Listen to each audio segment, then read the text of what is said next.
Welcome to Decentro report coverage of the C-Cubed crypto conference here in Berlin. I'm your host, Decentro, and I'm here with Sebastian, the CEO and founder of the Trilliant project. Sebastian, thanks for being on my show. Thanks, mate. Let's hear the pitch. What is Trilliant all about? Tell us, please. Well, Trilliant is the first opportunity for people actually to invest in cryptocurrency ATMs, because all the existing other companies and competitors, they either sell their own machines fully, or they just added like a token that you could use to pay transaction fees. But we actually the first ones that allow you to invest in parts of the ATMs and get a profit sharing agreement and revenue share. Okay, so that's one reason I'm here. I really like decentralized projects. And of course, you guys are looking at allowing partial ownership of ATMs themselves. Exactly. And that's going to happen through the token?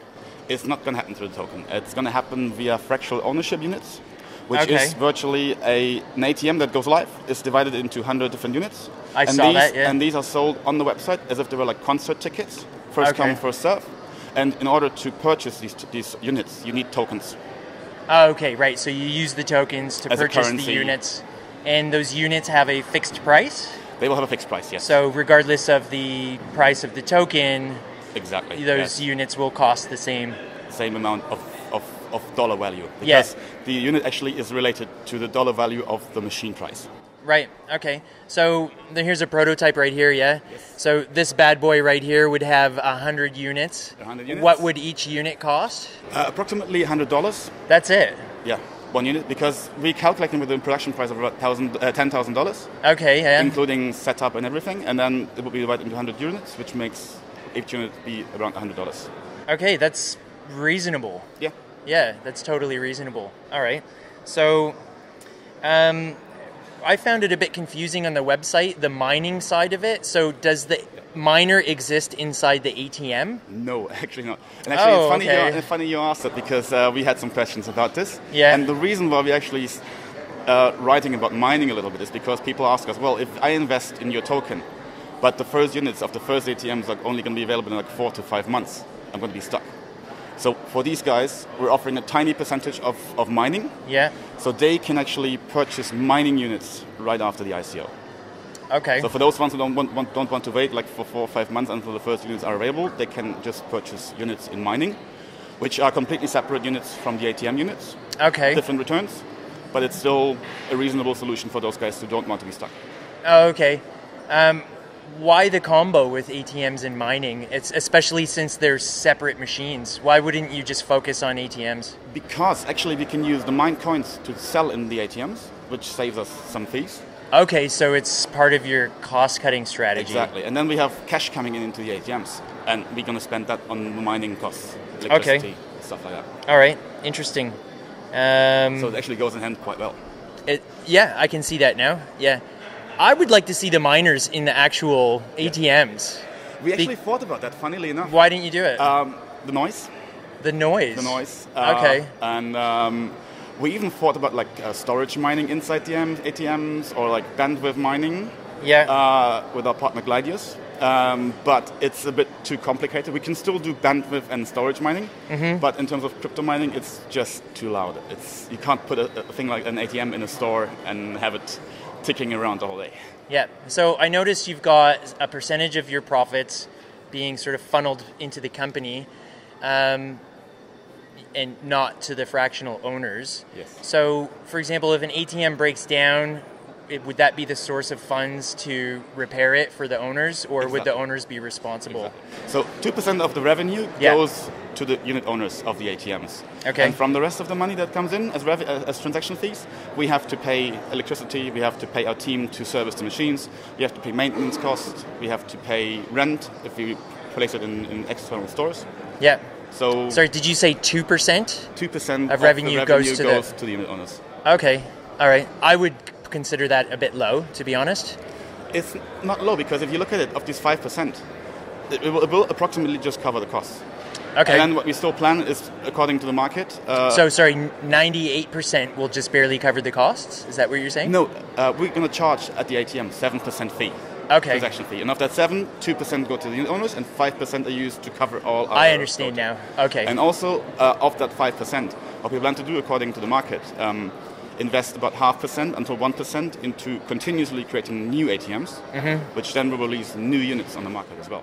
Okay, just quickly, will the fractional owners have any part in decision-making with the company? We think about that. We haven't described it in the white paper yet because it's a bit complicated to actually describe. Yeah. But of course, if people have ideas about where to place the next ATM and they actually find themselves a really interesting location, we can put it online and people can actually vote if that is a good location or if they want to have a different location.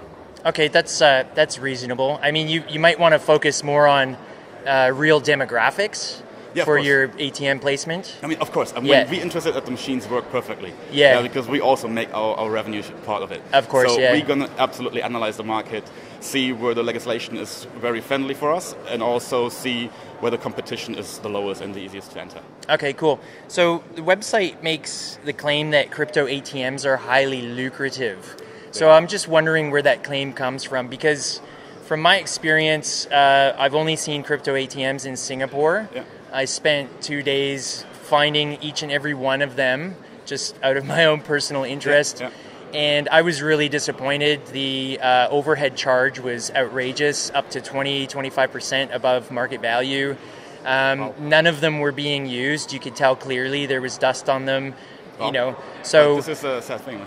It was very sad. I was quite disappointed, especially with the prices. I went back to Silver Bullion SG, which is a precious metal dealer, and they had actually removed their ATM because nobody was using it. So where is the claim coming from that these machines are highly lucrative? Well, if you look at, for example, countries like Canada, I have personally some friends that make about $100,000 per month. And for example, Israel, you had actually lines queuing up in front of the machines at some stages. For example, particularly when markets were going down or going up quickly. Yeah. People wanted to get in, get out. Okay. And that's where it really comes, Okay, right. So it's a geographic thing. Yeah. And my experience is isolated. It's a geographic thing, and also it's a kind of like business idea thing, because if you charge 25%, obviously nobody's going to buy ever. Yeah. Yeah. Okay, so what's the plan to actually roll out this project? Like, what's the timeline and roadmap look like? So we're starting the public pre-sale on the 16th of May, which will run for 4 weeks, and immediately after that for another 2 weeks of main sale. And in regards of production times, and we're actually looking at the ICO. And if the ICO turns out well within the first few weeks already, we're going to start immediately planning the design and then starting the production. Okay. Otherwise, we have to wait until the end of the ICO and then just start everything from the process on. So the final designs haven't been drawn up yet? They haven't been drawn up yet because you actually have to consider, do you want to install a camera? Do you not want to install a camera? Can we do KYC via external partners or internal? And that's all kind of like a price question. All our machines are two-way. You can pay in, you can pay out. Yeah. We do a KYC with a partner called Yoti, which we're probably going to announce next week as well, which is a UK-based KYC company that that's good. Allows us very cheap KYC. Yep. That's good. KYC, very important. And on the compliance side, you guys are crossing T's, dotting I's. Yeah. Is this team experienced enough to follow through for compliance? We absolutely are. Yeah. Actually, one of our partners is CashCloud, and they have a banking license for Germany. They have like a mobile wallet for mobile payments. Okay. And we're just in talks with their bank, so we can probably have a banking license pretty soon. Really? And that would mean we would be the first one actually in Germany to officially launch crypto ATMs, and that would be the deal breaker. Fantastic. I hope that partnership works out for you. That's really cool. Just a question. You talk about the depositing and withdrawing cryptos. So what is that being withdrawn to? A card that you then use at a shop, or a mobile phone, or? You could possibly get just some cash out. Okay, so... But also, of course, you can do crediting on the credit card. Okay, right. I see. Because it doesn't quite say explicitly that you can withdraw cash on your website. It just says you can withdraw crypto. Well, cash, yeah. Okay, so that's the point. Yeah. You've got crypto loaded up on your account. And it would be a Trilliant account? It would be. And the funny thing is, what we're planning is a smartphone application that you can actually sell your Bitcoin from home. Okay. And you get a transaction code, go to the ATM, just type in the code, and you get your cash out.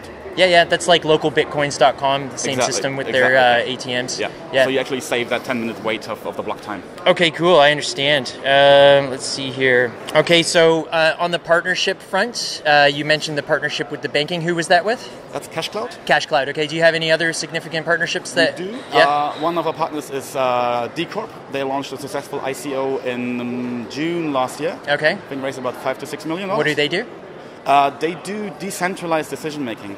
But they're like one of the really old guys in the industry. They know everybody. They are putting us together with lots of interesting people. So they're like a networking partner for you guys. Networking partner, exactly. Yeah. Okay, that's important. And then we have Gladius, which on one front also helps us with the whole investor side, but also in terms of like bandwidth mining, what we talked about before, because that's their product. So we want to include them as well into the project. I noticed you're partnered with Hosho as well. Yes. So are they auditing your ICO? Absolutely. Well done. Only audited ICOs are good ICOs. Of course, you got to have an audited ICO. And I'll just repeat your statement just in case viewers missed it. Only audited ICOs are good ICOs. So I personally feel from my research, Hosho is a industry leader. So good choice, and that gives me quite a bit of confidence in this project. And Hartesh is absolutely an icon of the industry, I think. Yeah, he is definitely becoming that indeed. So are there any other words you want to share with the viewers before we finish? No, I think the feedback in general on the show has been amazing. And we have designed a really nice product that actually will satisfy all the investors. And in terms of crypto, I mean, the problem we have right now with the markets, they're very volatile and they're going down. Yeah. And what we offer with that units is actually a profit share of real world economy. Yeah. So it doesn't really matter if Bitcoin is at 5,000 or 10,000. It's a volume-based business. It is indeed. So we make fees. Yeah. We actually are the link from the real world into crypto. And yeah. That's where you make money in the long run. And what I think is very interesting for our business as well is all the governments that are currently discussing we want to make a state coin. Okay. Once we have that, it's obvious that everywhere they will need crypto ATMs for purchasing and selling these state coins. Officially backed by the state. Right. And that will be the thing that really makes our product and probably all our competitors and all the investors happy. Yeah, I mean, for me as a trader, I trade cryptocurrencies. This year in particular, I'm looking for projects that will have a steady stream of usership coming in to sort of beef up the supply and demand side of the trading. Yeah. What sort of numbers in usership would you estimate you can have within the first year? It absolutely depends on the location, I think. Yeah. And then it depends on, as I said, like in times of like big downfalls or big upsides, the user base is getting much bigger. Yeah.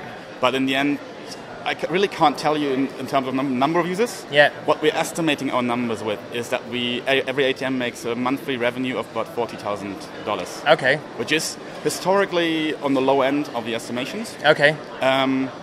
But we're conservatively calculating. Well, it's always best to be conservative with your estimates. Yeah. Okay, I really see a good future for this project. I see solid usership,